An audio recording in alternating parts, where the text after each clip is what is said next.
is Missy from Lansing Hoops and LearnToHoopAtHome.com, and today I'm going to show you one of, I would call it one of the most fun rolls in the bunch, is a chest roll. It looks like this.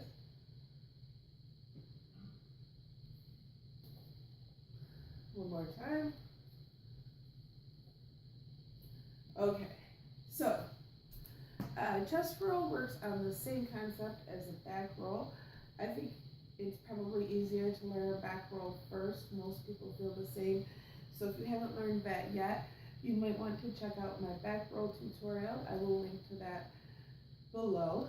Otherwise, for the chest roll, basically what you need to understand is that you want to keep your core very strong while still keeping your head out of the way. And the perfect chest roll will roll from fingertip to fingertip straight across your chest without bouncing. So I didn't do that really quite before.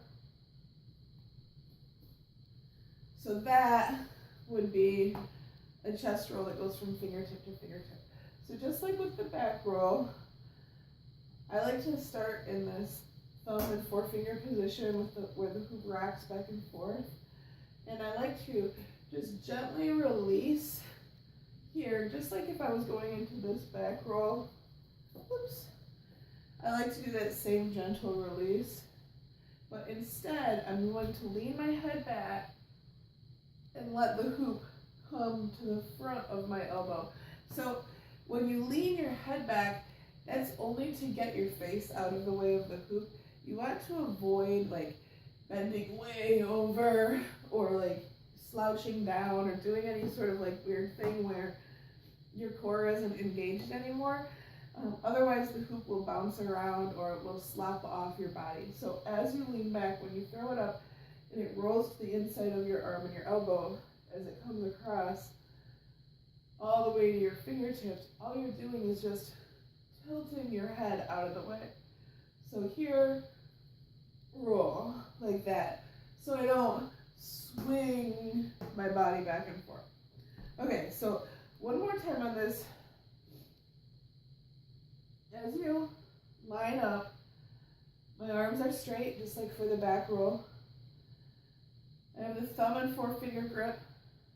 As I swing up, the hoop is going to start. You want to aim for this spot here, where it starts rolling to the inside of your thumb, or to the inside of your elbow, across as it lands in your fingertips. Really gentle thumb, forefinger, swing back and forth. 1, 2, 3, and we'll release here. That one didn't go quite far enough across, but you get the idea. So chest roll, back roll, they both work on the same concept. The hoop is rolling across the line in front of you. If you have any questions, hit me up in the comments below. You can follow me at LansingHoops.com. Find out more at LearnToHoopAtHome.com. Talk to you next time.